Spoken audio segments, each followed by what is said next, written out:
Hello बच्चों, चलिए प्रश्न को देखते हैं। प्रश्न दिया गया है, अमीबा में अक्रिय खाद्य अंतर्ग्रहण करना कहलाता है। पहला इम्पोर्ट है, दूसरा इनवेजिनेशन है, तीसरा है सरकमफ्लुएंस और लास्ट में है सरकमवेलेशन। तो यहाँ पर सबसे पहले इस प्रश्न का हम देख लेते हैं मुख्य अवधारणा। मुख्य अवधारणा तो मुख्य अवधारणा में हम देखेंगे अमीबा में अमीबा अमीबा में अंतर्ग्रहण, यानी अमीबा में भोजन का अंतर्ग्रहण बोल सकते हो। अंतर्ग्रहण यानी किस तरह से वो भोजन को अपने शरीर में ग्रहण करता है। अंतर्ग्रहण। तो बात करें अमीबा की, अमीबा एक कोशिकीय प्रोटोजोआन होता है।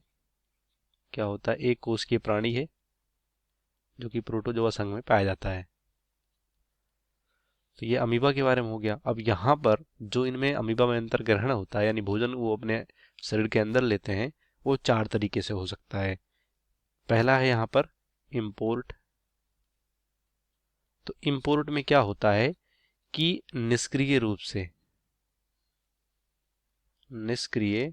से भोजन को ये अंतर्ग्रहण करते हैं। अब कैसे करते हैं? ये जो भोजन होता है इनके सतह के कांटेक्ट में या संपर्क में आता है। जो इनका सतह होता है, सतह के संपर्क में आता है, सतह के संपर्क में। और यहाँ पर जो इनका कोशिका झिल्ली होता है, कोशिका झिल्ली, वो फट जाता है और कोशिका झिल्ली फटने से जो भी भोजन होता है वो इनके शरीर में चला आता है।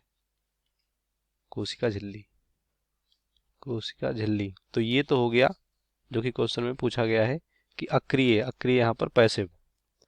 तो निष्क्रिय रूप से, अक्रिय रूप से यहाँ पर भोजन इनके शरीर में चला जाता है, कांटेक्ट या कह सकते हो संपर्क की वजह से।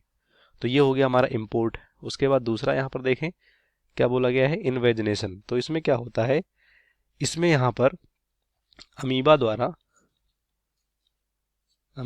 यहाँ पर कुछ पदार्थों का स्रावण किया जाता है, यानी सिक्रीशन होता है, जो भोजन के चारों तरफ यहाँ पर फैल जाते हैं। ये जो पदार्थ स्रावित करते हैं, उसके बाद यहाँ पर अमीबा इनको अंतर्ग्रहण कर लेता है। अंतर्ग्रहण तो ये अक्रिय रूप से नहीं होता यहाँ पर, तो हमारा यहाँ पर ये गलत होगा। अब यहाँ पर जो पदार्थ स्रावित करते हैं, जैसे कि बात करें कुछ चिपचिपा पदार्थ होगा, चिपचिपा चिपचिपा पदार्थ यहाँ ये स्रावित करते हैं। और स्रावित करने के बाद ये जो चिपचिपा पदार्थ है इस भोजन के चारों तरफ फैल जाता है। फैलने के बाद यहाँ पर एक तरह का ट्यूब बनता है, या नलिका बोल सकते हो, जिसे क्या बोलते हैं, एक्टोप्लाज्मिक ट्यूब, यानी एक तरह का नलिका बनता है। और इसी नलिका के द्वारा ये भोजन अंतर्ग्रहित कर लेते हैं।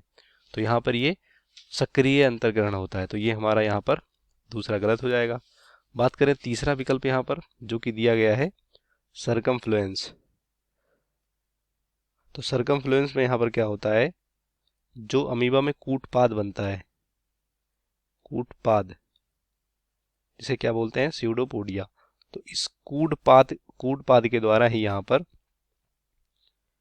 भोजन से इनका संपर्क होता है। और यहाँ से इनके चारों तरफ क्या बन जाता है, खाद्य रिक्तिका। और खाद्य रिक्तिका की वजह से यहाँ पर ये भोजन को अंतर्ग्रहित कर लेते हैं, खाद्य रिक्तिका। तो ये भी यहाँ पर अक्रिय जो भोजन अंतर्ग्रहण नहीं है, तो ये भी गलत होगा। और सबसे लास्ट में यहाँ पर सरकमवेलेशन। तो सरकमवेलेशन यहाँ पर इंगल्फ कर लेते हैं, एक्टिवली या सक्रिय रूप से, भोजन को ये अंतर्ग्रहित कर लेते हैं।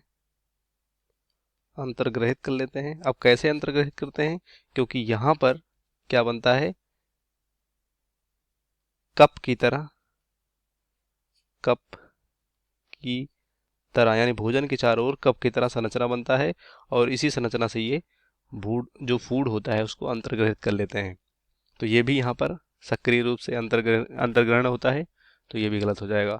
तो इस क्वेश्चन का जो हमारा सही विकल्प होगा वो हमारा पहला होगा, जिसमें कि अक्रिय रूप से करते हैं, बाकी यहाँ पर सब सक्रिय रूप से होता है, क्योंकि ये डायरेक्ट यहाँ पर भोजन को सतह के संपर्क में आके ये अंतर्ग्रहित कर लेते हैं।